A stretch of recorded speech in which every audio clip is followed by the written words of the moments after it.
I'm the cumulative investment of many people. Some have given me advice, others have given me feedback, and the most pivotal have given me opportunity. I found that the value of a mentor is in what they say to you when you're in the room with them. They help you to achieve clarity through guidance and encouragement. Over the past decade, I found incredible support in a group of peer mentors that I call my crew. But in order to advance your career, you're going to need more than mentors. You're going to need sponsors. People whose highest value is in what they say about you to other people when you're not in the room. Our next panel will be specifically discussing the value of sponsors, both in the corporate and in the entrepreneurial field. Sponsors are advocates who actively work to advance the career of their protege. They promote their accomplishments and potential, introduce them to the right people, and push them to take on more challenging work. To lead the panel, we have Sylvia Ann Hewlett, who is the founding president and CEO of the Center for Talent Innovation, the first woman to head up the Economics Policy Council of the United Nations Association. Sylvia has written several books, including Forget a Mentor, Find a Sponsor, and The Sponsor Effect. Sylvia will introduce the other panelists. Take it away, Sylvia. It's such an enormous pleasure and privilege to be part of the Cartier Women's Initiative. Welcome to the session on opening doors, moving from mentorship to sponsorship, and in so doing, growing human capital, both yours and that of your team. The issue of sponsorship is very passionate for me. You know, I was a blue-collar kid and grew up in a coal mining village in South Wales in a family of 6 girls. Prospects were pretty bleak. Unemployment was at 28%, and as a girl child, you know, what could you do? Maybe marry an unemployed miner? I mean, that could work, perhaps. But my dad, he was, you know, a very, I think, far-sighted working-class bloke. And when I was 13, he took me by bus to Cambridge. He thought I had some really magic potential. So he took me to see one of the most beautiful campuses in Europe with its bountiful opportunities. I mean, the undergraduates, you know, spilling out of the lecture halls looked as though they were about to lead the world. And he hoped that would rub off on me. He told me girl, and he called us girl a lot because he got our names mixed up. He said, girl, if you work hard, you can go here. You have the smarts, you have the grit, and it will transform your life. He was right. He was my first sponsor. So what does this look like in the business world? I want to start with just explaining what a sponsor is. Lots of data, all kinds of, you know, case studies. So a sponsor is someone who does these 3 things for you. First off, they understand and believe in your value, and they're willing to take a bet on you. Secondly, they advocate for you behind closed doors, you know, places where you aren't. And thirdly, they have your back. They're in your corner so you can take some risks, because no one does anything fabulous in the world without taking risks. On the other side of the equation, there is the protege. And they have a ton of very important work to do too, because you have to give before you get. You need to earn sponsorship.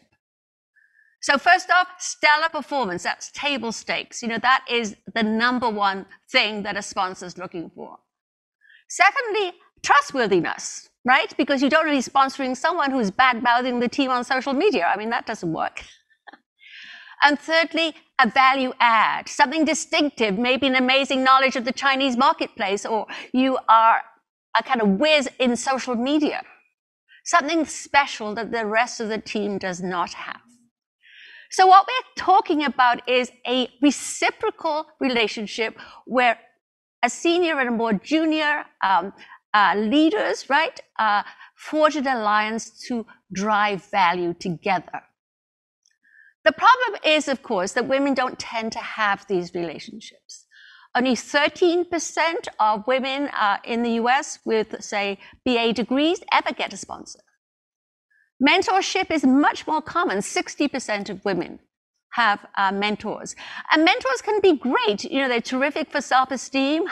They're terrific to build confidence, but they don't get you up the ladder. So what we're going to be talking about today is how to bring this off for you. And we have a fabulous panel of, distinguished leaders to give us some advice. So let's turn to our leaders. I want to start with Mercedes Abramo, the president and CEO of Cartier North America. And one story that Mercedes told me is that she had a sponsor in her family too. When she was finishing up business school, she and her family were living several hundreds of miles away from the school she attended. So she became a weekly commuter. And her fabulous husband, who totally believed in Mercedes' ability to become a standout senior leader, became the working parent in a very hands-on fashion and looked after a 2-year-old from Monday to Friday. So I certainly call that sponsorship. Ilian Mylov, who is looking at me on the screen.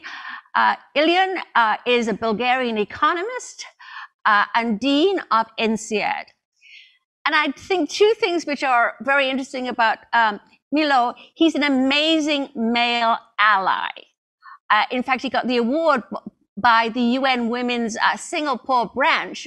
It was called the He for She Award, and it's totally deserved. The other thing I found very heartwarming, because I also have been a university teacher, he is a beloved professor.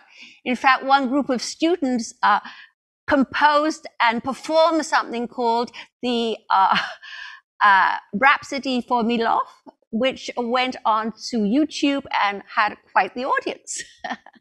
So I know economics is called the dismal science, but Ilian is not dismal at all, which is fantastic. And then there's Susanna Garcia Robier. And I think that in addition to being a senior partner at Capria Ventures, she's incredibly well known across the Americas because she's won several awards for her championships of gender equity in companies. And the other thing which stood out to me is the ways in which she's been an amazing sponsor, and I mean sponsor, not just a low-key mentor, to women all over the world, which ranged from Paris to Paraguay. So I think Susanna's portfolio of talent is extraordinary. So let's begin with a conversation with these amazing leaders. And I think I'm going to start with you, Mercedes, just to make things very concrete for the group that is watching today and eager for tactics. Give us an example of an instance where you were sponsored. Look in the rear view mirror and give us an example of what it looks like. Thank you, Sylvia. That's a great question. And I think I will say during my career, I think it was maybe a little bit less than a formal sponsorship. Yes. Because at the time, I didn't actually know what was happening. I did not know it was sponsorship. But it was a couple of leaders through my journey who clearly identified that I had something to offer and stretched me, gave me stretch assignments, put me in front of leaders in different divisions, put me in front of subject matters that I needed to learn about, and ask for my point of view. And I would say in a global company, what was interesting is that my American point of view and my experience working in retail and working directly with clients was something that we really needed at the time. So a number of leaders, including my current one, our global head of Cartier International, Cyril Vigneron, have identified opportunities for me to get my point of view across and get my point of view into important subject matters that are now part of our global strategy. Fantastic. And was there a particular occasion where you were put in front of an important set of stakeholders where you could see that his trust that you could rise to the occasion was quite apparent? Well, there were several. I mean, I would say honestly, even being in this role in and of itself, yes. Being the first woman and the first Exactly. first woman and the first American as head of Cartier North America, that itself is already putting me at high table stakes, as you say, and saying, we think you can do this. I think everybody thought that I could do it before I could. And they said, here, we believe that you can do this, and we're going to put you in this role, and we're going to support you through the process. Fantastic. So, Ilian, if I could throw the same question to you, again, was there a notch point in your career where a certain sponsor made all the difference in terms of opening the right door and creating opportunities that you did not have before? And perhaps also tell us how you got to know this person. I mean, how did you get on this person's radar? Yeah, well, so I would say that, I mean, many people have helped me tremendously throughout my career. But one thing that I was just thinking, listening to Mercedes about the same question, that probably the person that I would identify is my advisor at university when I was doing my PhD. And how did I get to know him? I was just extremely lucky. So I applied to PhD programs from the University of South Carolina. I didn't have any money to apply to many schools, and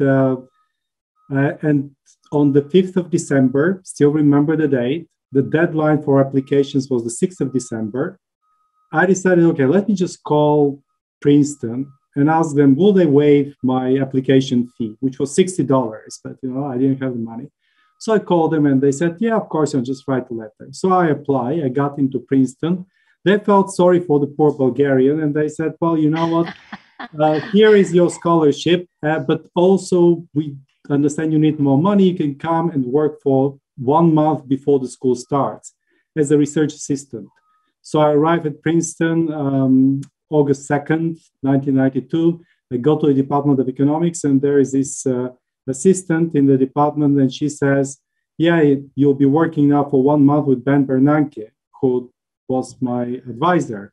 I was super lucky because Ben then became later on the chairman of the Fed, but of course not for this. So Ben, I worked with him, and then at the end of the month, he said, I'm pretty sure that he felt sorry for the poor Bulgarian, and he said, do you want to work during the year as a research assistant half-time? So I ended up working with him 4 years. I've learned so much from him. And he has been, securing scholarships for me, helping me finding jobs actually, and helping me writing papers. It's been amazing. I mean, without this, I wouldn't be here. Well, it's a remarkable story, Ilian, but I'm sure you were delivering too. I said you need to give before you get, because any distinguished leader is going to be evaluating, right? Whether you really can grow into the kind of producer or valued scholar that they had anticipated. So very quickly, tell us what you feel you delivered to him that was super important. I mean, I think that I was trying to work very hard, trying to meet the expectations. And I really enjoyed the conversations with him. And Ben is an amazing person. I think it's one of the smartest and most caring people that I've ever seen. But he was not known at the time. Today, of course, everybody knows the chairman of the Fed. But at the time, when I said Ben Bernanke, I said, who is this? Actually, there's even a funny story. Sorry, I'll take a little bit more time, but it's a really funny story. So in the last year before I graduate, we go back to Bulgaria with my wife at the time, And but this time she stayed in Bulgaria during the summer because I stayed at Princeton to write my dissertation. So one day she's calling me and she says in the morning, "So what are you doing?" And I said, "Well, I'm going to eat lunch. I'm going to have a sandwich with Bernanke." Her father asks her, "What is Ilian doing?" And she said, "Well, he's having a sandwich with Bernanke." And then he says, "What kind of meat is this Bernanke?" Because at the time nobody knew who he was. Right. But, yeah, I like that story. Well, one thing I want to underscore is that if anyone can play the Bulgarian card, they should. It kind of works.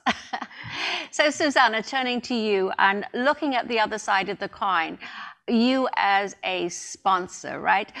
Again, we've got to be brief because we want to move on to other questions, but tell us one of the more remarkable younger talents that you invested in terms of growing female leaders. Thank you. Actually, it happened during the pandemic, even though I had been married. But I decided that because I wasn't traveling, I was going to put many more hours in the community. And I kind of said, in a podcast, if you have what it takes, contact me and we'll see if I can, I will dedicate some time to mentor or sponsor you. So one young woman who is in a venture capital fund in Miami heard the podcast and said, "I'm sure she won't give me any time, not even for a brief interview, but I'm going to contact her in LinkedIn." And when she did, I went to her LinkedIn. I like her background. And I said, "Well, let's have it." And I really could see her future and her, she is decided, she's bright, she knows how to fight, set goals, and reminded me of many other people I had mentored and sponsored in my Inter-American Development Bank years. So I said, okay, let's start and see how it goes. And it's been an amazing journey for her in which we talk a lot about professional and personal goals. And it's a perfect example of how we started mentoring and now it's a sponsorship because she's giving to get. Right. So I couldn't emphasize or agree more with you with that idea. Sponsorship is a double way. You are giving to get. Right. So, Susanna, if I could just follow that up with a comment, which is that oftentimes you can grow a mentor into a sponsor, if that relationship deepens, if it starts to become very valuable to both of you. But a word of warning, you should choose your mentors, people who sit in a seat, right, where they potentially could be effective sponsors for you. Ilian, one of my first relationships as a mentee and subsequently a sponsee was when I was at Columbia University. And I chose a wonderful mentor. She could not have been kinder. She had the office next door to me. She was older. She was a medieval historian with amazing maternal instincts. And when I had a premature child, she was invaluable. But when the tenure decision came down the pike, Annette was useless. Not that she wasn't well-intentioned, but, I was an economist. She was a medieval historian. She quarreled with the dean. She wasn't on any of the important committees. And so I had to find myself some real sponsors. So I think one has to be somewhat strategic because you do want someone who potentially could open doors for you. Absolutely. Now, I want to turn to Mercedes because there is something in the data, because I have a lot of data on this, of course, which shows that women leaders are much, much more comfortable with mentoring than with sponsoring. In other words, they under-sponsor. And one of the issues here is that women get very caught up in paying it forward, being amazing role models to all kinds of young women. And I found in the data that the average African-American executive, who's a woman, has 23 mentees, right? Now that's huge, right? She had no time for sponsoring. So senior leaders need to have a balanced portfolio. For sure, there are some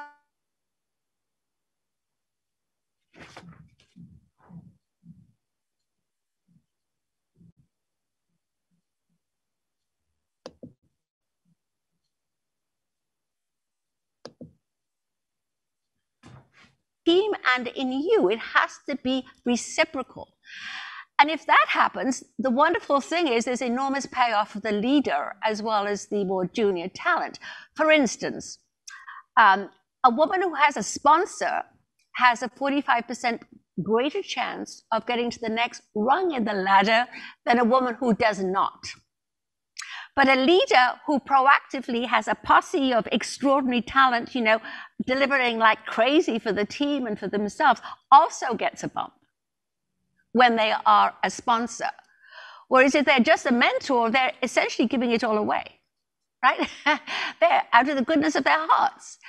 And the more unusual you are, for instance, a Latina at the top of a company, and I'm not looking at you for no reason, but you know, someone with an interesting background in terms of where you come from as well as your gender, I think is particularly important to do some mentoring. But remember that the real payoff for the company, for the team, for you, and for the younger person is when you mix that up with sponsorship. So again, that was a longish introduction, but I am very eager that we change our mindset a little bit as do-gooding women, that we do some deliberate investing in human capital as well as mentoring. That's a very good point, Sylvia. And I would say, speaking for myself, I think when I took more leadership roles, I was so caught up, to be quite honest, in being that role model, as you said, and kind of being that person that everybody was looking at, that I wasn't using my time wisely. It's exactly as you said, having too many mentees or giving advice to anyone who asked. But I think as leaders, we need to be very, very thoughtful and deliberate. And my best advice in that part is to really kind of look at your talent, look at your, if you're senior enough that you're sitting in the talent reviews and you're looking at who those up and coming talents are that we're trying to develop, one level down, 2 levels down, and pick a few people there that you think you can offer complementary skill set exchange. And your point about it being a two-way street is very key, because I want to offer something that will fill in a gap for someone, but I also know that I'm learning a lot from them. So building that bridge between the sponsor and the sponsee is really key.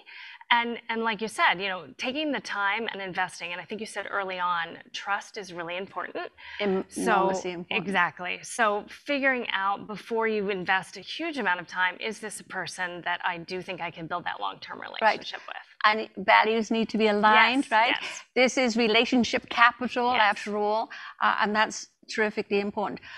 One tiny detail before I'm turning to Ilian, Melody Hobson, when she went to Ariel, you know, as a new Princeton graduate, one thing that totally impressed John Rogers, who was then the CEO, about her enormous abilities, he said that she was the only Ivy League graduate who had no pretensions. She was willing, you know, to fix a tax snafu or fill in from John Friday night at the Chamber of Commerce because he couldn't get there. And she would do anything to make the team successful. And it's that kind of proactive, can-do energy that you need coming from a protege, not a sense of entitlement, you know, since they've kind of snared you, they're, you know, all set. You know, I think that 70% of the work of this relationship needs to be done by the younger talent. And obviously, you know, I try and make that very easy to absorb how to do that, but it's something that we still need to remember, because if you make yourself the easiest person in the world to sponsor, the odds are this is going to get off to a great start. I completely agree, Sylvia. I really like that you reframe it to the sponsee has a big part of this, because there's so much expectation now on leaders and on companies to provide programs and to provide all of these things to create those sponsorship and mentorships. But honestly, it's good old-fashioned hard work in the beginning. Exactly. And work that can be you've got to be versatile. Yes. Right? Yes. And, leave your ego at the door. Yes. So, Helena, at a place like INSEAD, which is old school, a powerhouse of a business enterprise, right? Is it hard to persuade leaders that sponsorship is an important thing they should do? Across lines of difference, I should add. I think that actually, I would say it's not difficult to persuade people. I think that there is just a lot of inertia and inactivity. Right. I think that there is a lot of, preconception and biases that basically let you do the easy thing, more or less. And I have my personal story that, I continuously think about this and reflect, what am I doing wrong? In 2017, I wanted to appoint a new dean of faculty. The dean of faculty is the most difficult job in a business school or in other schools as well, because the dean of faculty has to deal with 150, 160 professors, and everybody's complaining about something. They have tenure, you cannot do anything to them, and so on. So it's like, it is tough. And some of them are super aggressive, and they can tell you stuff that you cannot even imagine that people would use this kind of language. So I was thinking of having a new dean of faculty at the time, and there was this candidate. She was not a candidate. She actually had no reason for her hand, but I was thinking, she would be a really good dean of faculty, except that I did not want to put her in the position where, people will be just attacking her all the time. It's real. I was the dean of faculty before, so I know it's tough. So I was very hesitant, and literally 2 weeks, I was not willing to do this. And then I had a conversation with a friend of mine. I said, okay, let me just go and ask her, and then I'll try to help her and sponsor her into this. She agreed, to my surprise. I was thinking she would say no. And she was by far the best dean of faculty that the school has ever had. She was the first female dean of faculty at INSEAD. She had her term of 3 years. But to me, it was a big lesson. So when we talk about sponsorship, very often we have to understand what are the barriers, why people don't do this more. And right. I don't think it is unwillingness to do it. It is just this inertia that is in us. And just to give you one example, the last 3 years were the most difficult years in the history of the school from a faculty dynamics point of view. And she was the one dealing with all this, and she did an amazing job. But one of the things that she did was, okay, we are doing well in many dimensions, I think, but there's certain ways, in certain dimensions, we don't do so well. So we have only 26% female professors. And we started studying this with Herminie Ibarra, one of my former colleagues, 15 years ago at INSEAD. We were Gender Diversity Initiative together with her working on this to understand what is wrong. And then Laurence Capron comes, our dean of faculty. Many people say, there is no supply. Just from the PhD program, there are not enough women, coming out. She goes and she does a very thorough study of how many female candidates are graduating from the top schools, where we highlight 10, 15 schools. And, out of the 9 areas, in 7 areas, there is complete parity. And in some areas, actually, there are more women. And the passion that she had for this actually paid off, because then we started changing some of our practices and procedures, and now we've hired 50% women in the last 2 rounds. So to me, this is the thing. It's not so much convincing; it's the awareness and the internal biases that we need to right. deal with.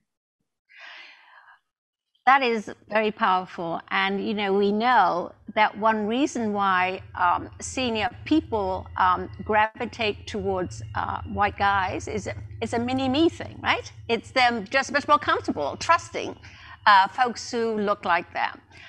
But shifting to Susanna, one thing I'm very impressed with, Susanna, is we should be continually, I think, stressing the business case, I know everyone thinks that we made it years ago, we don't need to make it again. We've got to refresh it all the time. Otherwise, you don't grab people's attention. For instance, a new study I did shows that if you've got 3 forms of diversity around decision-making tables in your C-suite, right?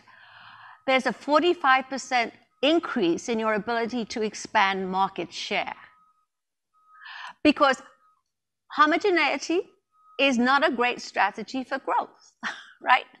But when you boil it down to those kinds of figures and realize that the only way you're going to get that kind of diversity at the top is if you have sponsorship, right? Because vigorous advocacy by executives is the only way people get from the middle to the top. So I see sponsorship as the hand-to-hand combat of inclusion in leadership. So you're very much in the venture capital world. How does it show up in your world, the dividend, if you like, to diversity in leadership? When I was at the IDB, I was lucky enough to have a real mentor and a sponsor who was the manager of the IDB at the time, Don Terry. He was totally gender blind, a father of 4 women, and he thought, women, should be given all the positions because they are better than us. So you would see the composition at management and at all levels of that section of the IDB, and we always were past 50% with women from all different backgrounds. Once I left the IDB in March 2020 and I joined Capria, one of the reasons why I joined Capria, which is a global venture capital investment firm, is that they talked to me very clearly that they had been looking for somebody with my experience, my background, and because I was different and they were sick and tired to be 3 white male partners. They needed people that were not, even though I've been living in the US for 35 years, but that I came from a different region, that I had a different story, culture, and in this case, gender. So what did I do? I looked at Capria's composition and I could see how it was really walking the talk. Yeah. It's going to be 1 woman senior partner. I'm senior to other partners who have been there for longer. Then at the next tier of leadership, we have 2 investment directors who are women and only 1 male. At the next level, we have 2 senior investment analysts and only 1 male. And then you go down, even at the fellowship, that we have a very strong fellowship program. And what do? Each of the partners sponsors different people in the different chain of leadership. And we really do what we said. We make it clear, the same with our clients, because we operate a network of fund managers, but internally, we make it clear, you give to get. Yes, I'm going to do for you. I'm going to have one-on-ones with you, but you really have to show me that you want to become a ninja. And together, we learn from one another. So I think one thing that I want to highlight is that part of the problem that women may be a little bit more hesitant is that men had gone through a virtuous cycle in this industry. Many were entrepreneurs, successful entrepreneurs, serial entrepreneurs. Then they became angel investors, mentors and sponsors. Then some went to be fund managers. Women haven't gone through the whole cycle in the same percentage as men. So, when you have one, you have to highlight it. And that's why I co-founded 2 initiatives. We exchange for women entrepreneurs and we invest for women investors. And I just want to take 1 minute telling the story of Viviane de Civils from Paraguay. First thing that I love is not the typical venture capital hub, guys. And that is important. Different is nice. So she had been an entrepreneur since she was 7 years old in technology, and then later on with her husband founded Cybersons, began to invest the companies in Paraguay and in Silicon Valley. I met her because I invited her to be a speaker at We Exchange for women entrepreneurs. She began to see all these Latin entrepreneurs in tech, began to sponsor some of them, began to open doors for them, began to invest in them.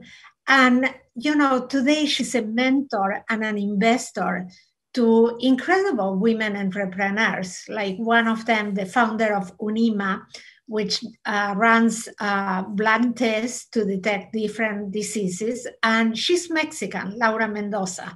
And Vivian lives in Paraguay. But Vivian said, come to Paraguay. I will open the doors of many hospitals and clinics that will get you to run the test with your product.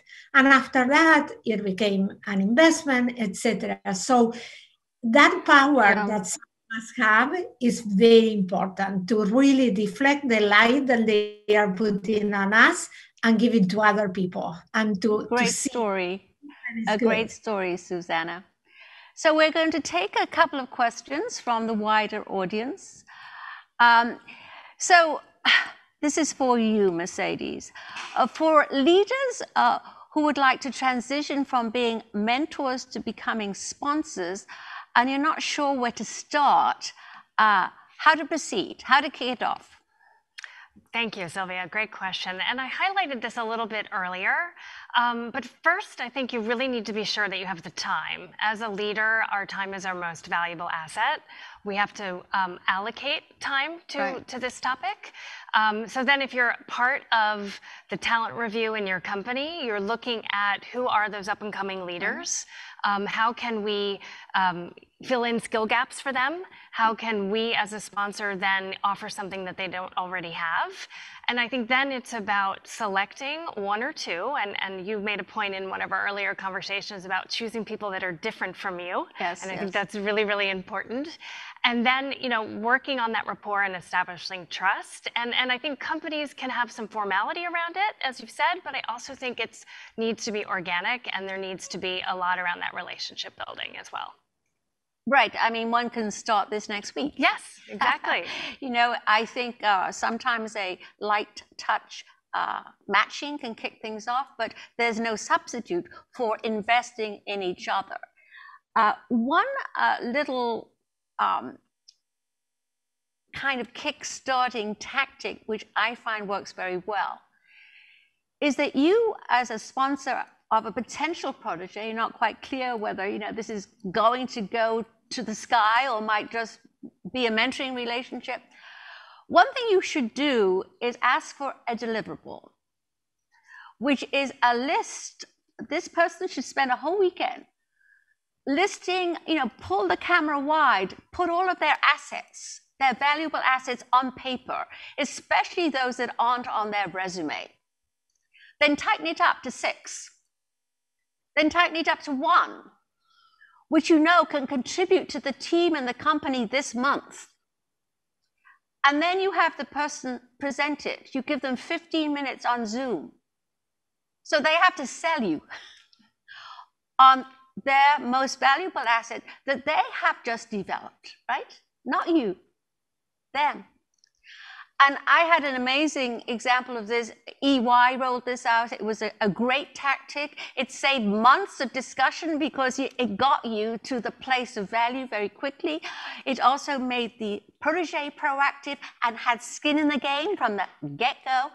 So the young Chinese-American talent in question, she decided that her most valuable asset, no one at EY knew anything about. It wasn't on a resume. She was co-chair of the most powerful business school in Shanghai's Alumni Association. And she just spent the pandemic, running virtual conferences. She had the most extraordinary network of up-and-coming Chinese leaders, who she was really in touch with. So she said to her sponsor, let's go to work with this. Let's create a whole new business around these people. And they did.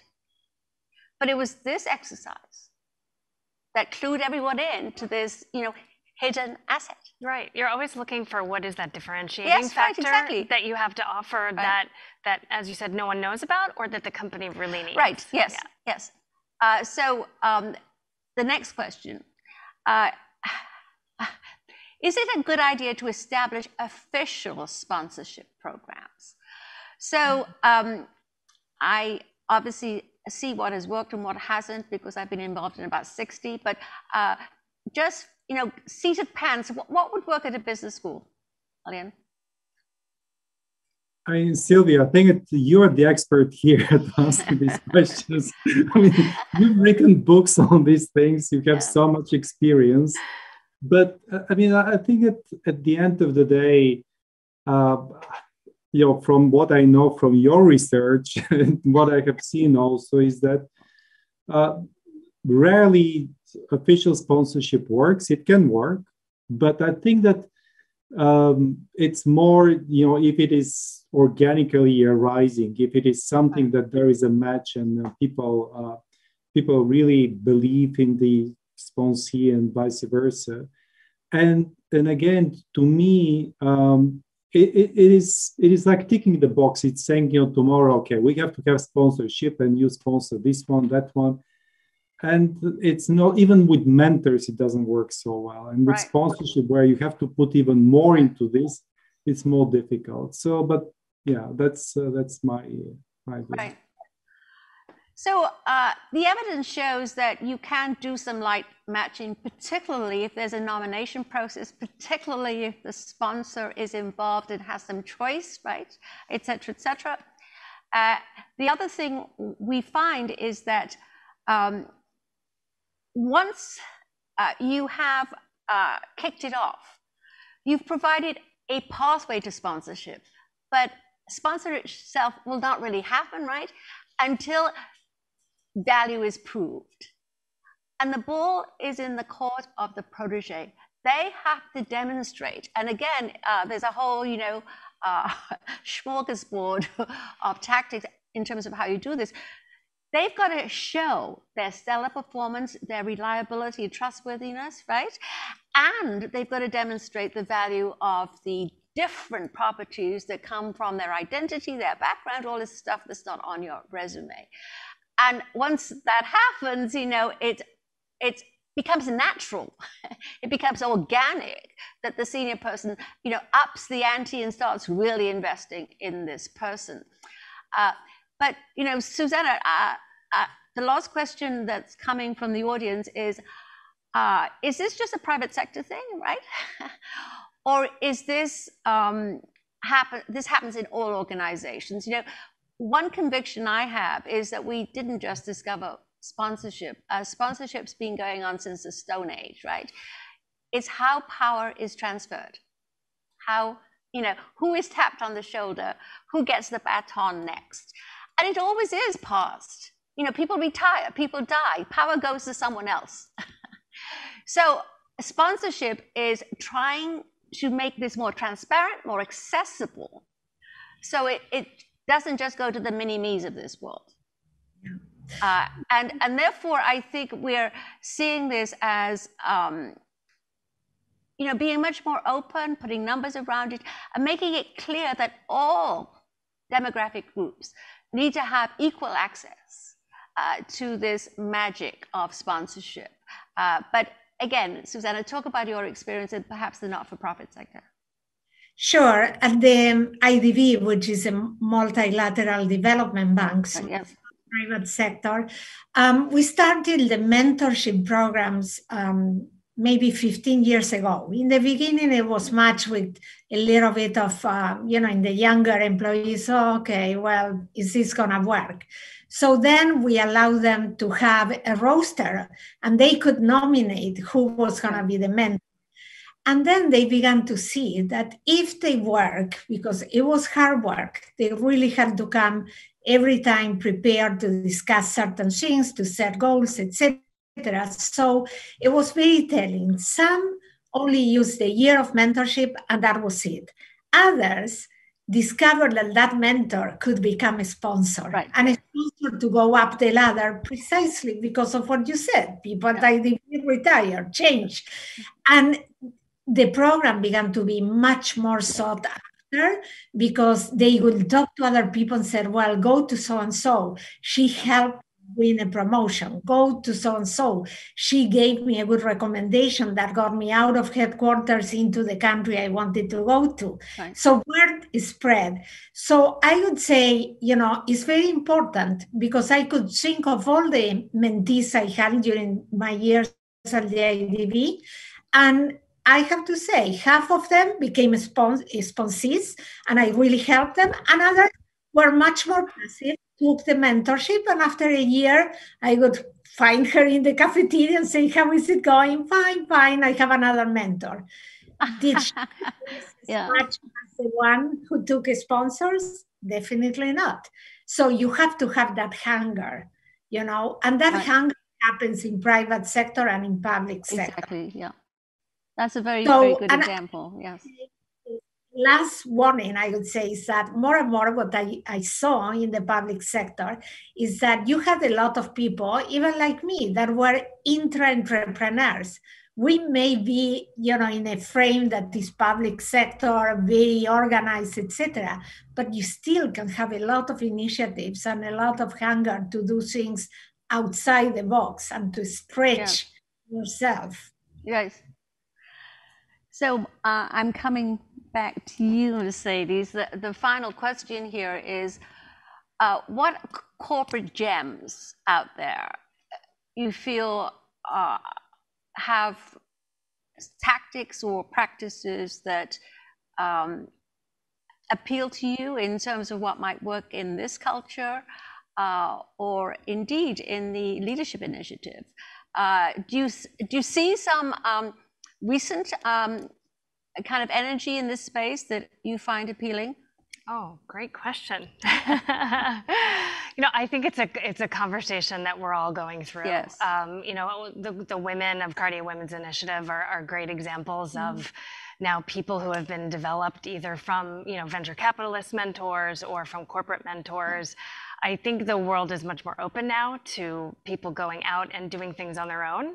I think you mentioned Melody Hobson. She was on one of our panels yesterday. Oh yes, and she talked about a very large project going on between her company and JPMorgan Chase called Project Black, about really investing in companies, smaller companies that are African American led, and growing them into larger businesses so the world can see more what these opportunities are for these minority companies in the corporate world. So I think it's the public and private partnership. Right. There's a lot of conversation around how do we lift up these other groups. Right.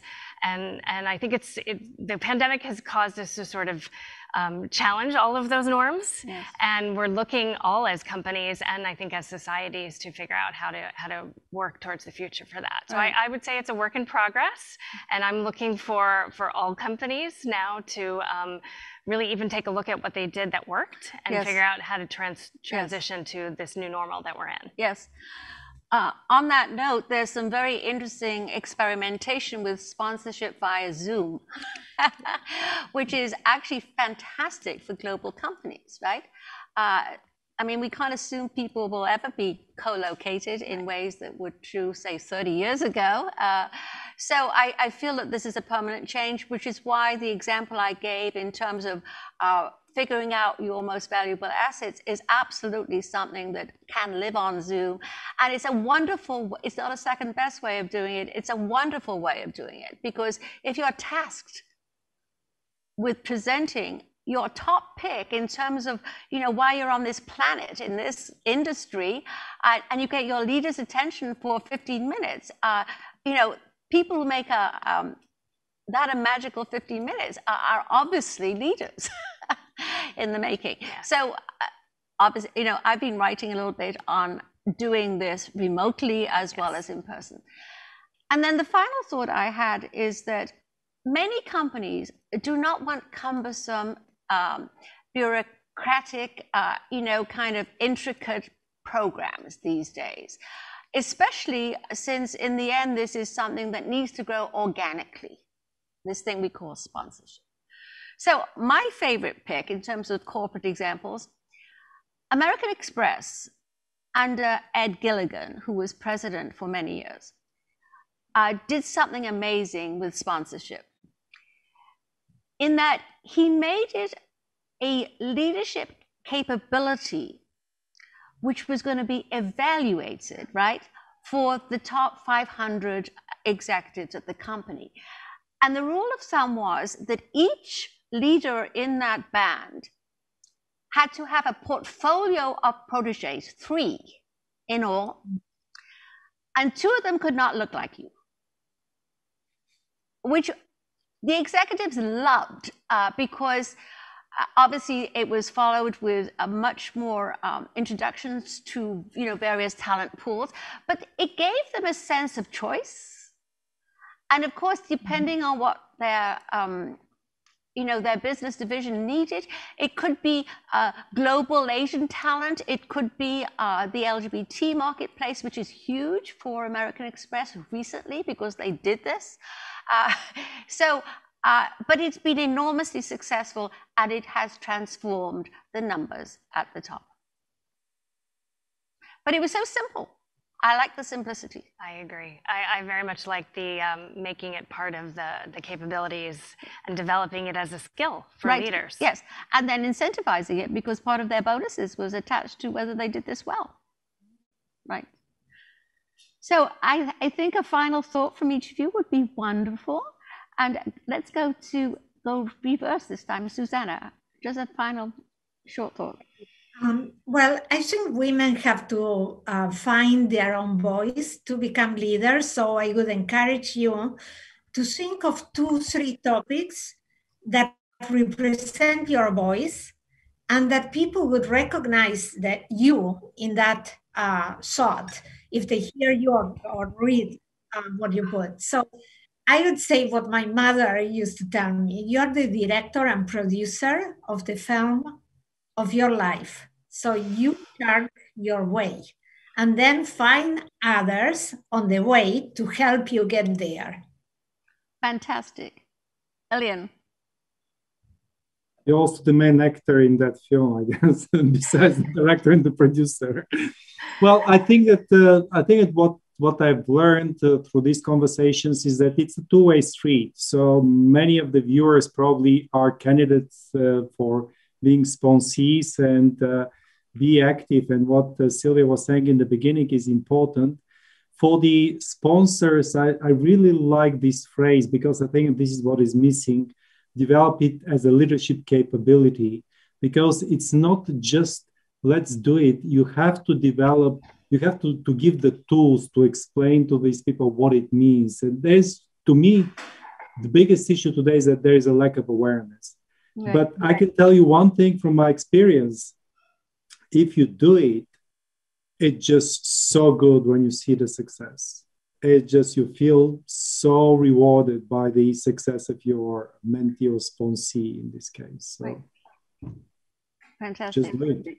Mercedes? And jumping off what you said, Elian, I think that for those that are in companies where this is not yet a well-established practice, right, that it's really to take that first leap and to put yourself out there both as a sponsee and a sponsor, because it is very rewarding, as you just said. And I think once you've had that first experience as a sponsor, you will continue to invest. And we all need to see it as part of something that is part of our contribution to the future. And to go back to some of the investment language we have been talking in, the idea of a small portfolio of diverse talent that you truly invest in and earn an extraordinary return. Not just you as an individual, but the team, right? The company, the brand. And therefore, there is this great good news that it's not some kind of chore, it's not a burden. There'll be enormous payoff in the best sense of that word. Thank you. Thank you. Thank you. Thank you. Thank you.